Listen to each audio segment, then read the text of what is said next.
Okey, Assalamualaikum warahmatullahi wabarakatuh. Okey, ramai yang meminta saya, bertanya saya apa perkembangan hari ni Apa perkembangan hari ni. Nak ikutkan saya tak boleh komen kerana ini melibatkan istana, melibatkan benda-benda yang banyak, benda yang sulit. Jadi sebelum saya kata apa-apa, saya nak beritahu bahawa apa yang saya cakap ini merupakan kabar angin.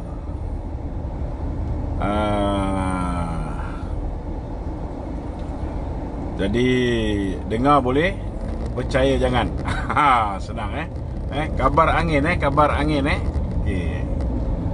Pertama sekali saya rasa hari ni Anwar buat satu kesilapan besar kerana strategi beliau telah hari ni menggagalkan usaha beliau sendiri.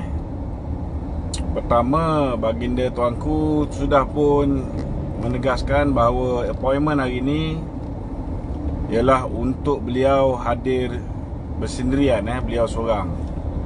Tapi hari ini beliau hadir beramai-ramai, membawa orang-orang yang kononnya menyokong beliau, membawa orang-orang yang kononnya menyokong beliau.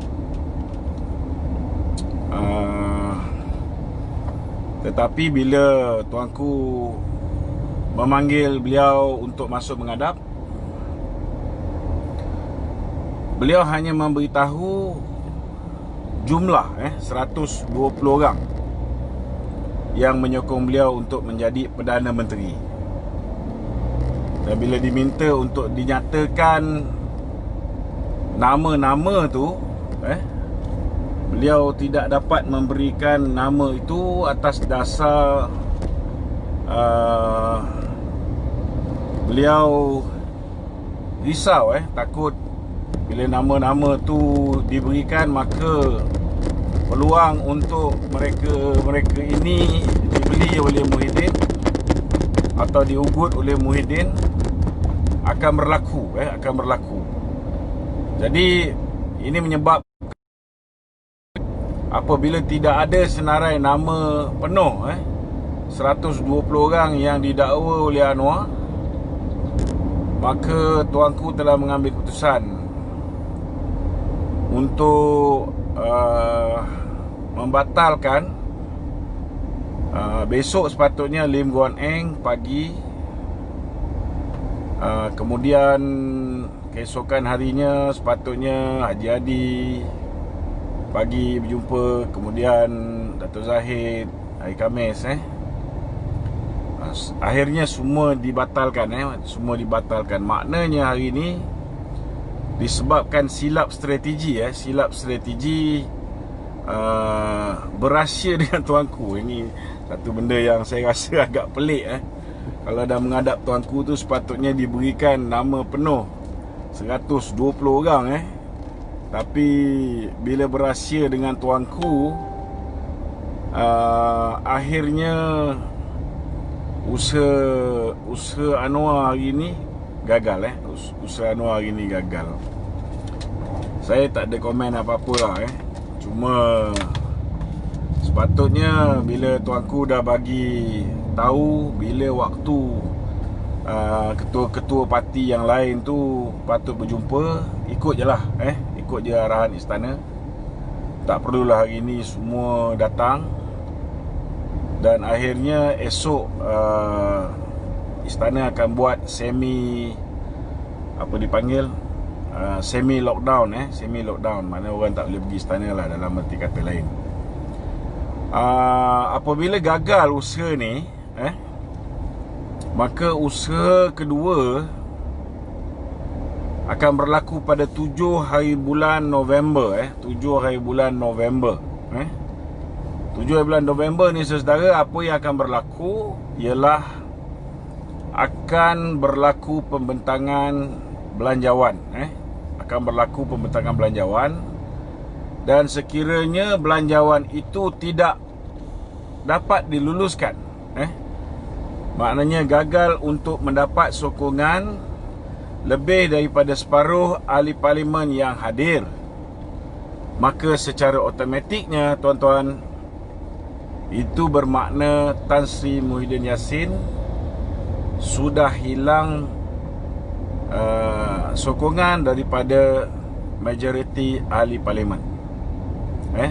Jadi dalam erti kata lain, hari ini disebabkan silap strategi berahsia dengan tuanku, maka hari ini Tan Sri Muhyiddin telah pun mendapat nyawa sehingga 7 hari bulan November. Dan dalam tempoh hari ini hingga 7 hari bulan November, Muhyiddin mempunyai masa yang seluas-luasnya untuk membeli, untuk mengugut, dan saya tak tahu apa lagi perancangan yang mungkin dilakukan. Hari ini tak pasal-pasal kita tengok jalan raya hari ini sibuk, semua tempat jam, orang kelang kabut pergi beli barang, sedangkan keadaan negara kita ni yang jumlah kes 1-2 tempat je di Selangor contohnya, tapi habis satu Selangor di lockdown kan. Kalau takut undi tak percaya pada 7 hari bulan, sepatutnya apa yang Muhyiddin patut buat, dia lockdown kawasan parlimen je. Tak payah menyusahkan rakyat. Kesan-kesan dia ni terlalu banyak. Kesan PKP yang pertama pun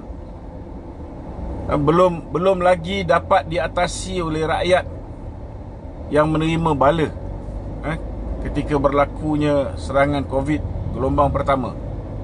Tapi hari ini dah kena lockdown lagi sekali, mulai esok. Saya tak boleh kan.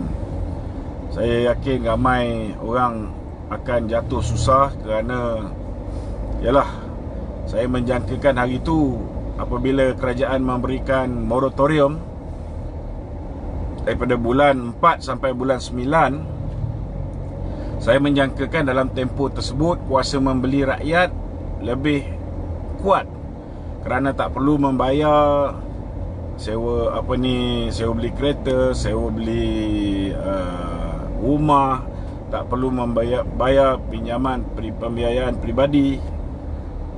Tetapi kita lihat sebelum 30 September pun ramai yang sudah melepek. Tetapi bila datang Oktober, pertengahan Oktober, kita sudah terpaksa berhadapan dengan satu lagi PKP bersyarat.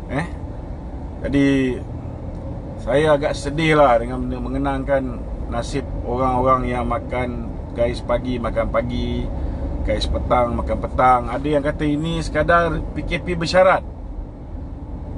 Saya nak beritahu, setengah orang mungkin anggap ini PKP bersyarat, tapi kena ingat juga, bukan semua orang dia punya sumber pendapatan dia di waktu pagi. Bukan semua income ni datang daripada jam 6 pagi sampai 6 petang. Saya ambil contoh lah, kedai makan. Ada orang buka niaga pukul 4 petang sampai pukul 12 malam, pukul 2 pagi. Saya tak nampak kenapa, apa rasionalnya kedai makan kena tutup pukul 6. Adakah lepas pukul 6 COVID baru keluar? Apa rasional dia? Apa rasional dia? Ini kerajaan kena jelaskan kepada rakyat. Kena buat mind conditioning, kena jelaskan sejelas-jelasnya apa punca mereka mengambil keputusan untuk undang yang bagi saya tak berapa cerdik lah. Tak berapa cerdik. Seolah-olah macam COVID ni keluar selepas waktu 6 petang pula. So tidak-tidaknya kalau dia tak benarkan rakyat keluar 6 petang, kurang-kurang benarkanlah food delivery ke boleh dilakukan selepas jam 6 sampai pukul 10 malam ataupun pukul 12 malam. Rakyat boleh buat tempahan secara online. Tetapi bila aktiviti perniagaan tu berakhir jam 6 petang, memberikan kesan ekonomi sekali lagi kepada rakyat. Saya haraplah, saya nak cakap panjang pun tak guna lah tuan-tuan. Rasanya dah berbuih kita cakap. Kita cakap pemerintah pun tak nak dengar. Saya mengharapkan ke bawah Duli Tuanku lah dapat lakukan sesuatu dalam tempoh keadaan COVID yang sudah semakin berbahaya ni. Negara kita kalau dulu pernah berhadapan dengan mageran, ketika kita berhadapan dengan ancaman komunis, hari ini kita berhadapan dengan ancaman virus. Kita nak keputusan-keputusan yang dibuat oleh kerajaan bukanlah keputusan politik, bukan keputusan untuk menyelamatkan Tengku Muhyiddin Yassin. Kita nak biar keputusan itu keputusan yang benar-benar perlu bagi memastikan kesejahteraan rakyat, bukan untuk kesejahteraan ahli-ahli politik. Saya rasa dah tiba masa ke bawah Duli Tuanku memikirkan dengan semasak-masaknya keperluan untuk diadakan mageran ataupun perintah darurat. Bagi je lah tentera ambil alih, biar tuanku mentadbir Malaysia ni.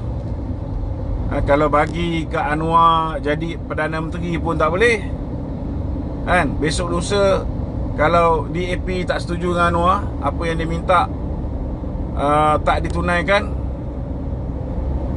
dia lompat, tukar balik, pergi pula ke sebelah Perikatan Nasional. Bagi kat Perikatan Nasional, besok lusa ada satu kumpulan lain pula tak berpuas hati, pindah balik ke PH. Sampai bila kita nak berada dalam keadaan begini? Jadi saya harapkan supaya ke bawah Duli Tuanku dapat mempertimbangkan apa yang berlaku dalam negara ini dengan semasak-masaknya, dan mohon baginda campur tangan untuk menyelesaikan kemelut politik yang tak sudah ni.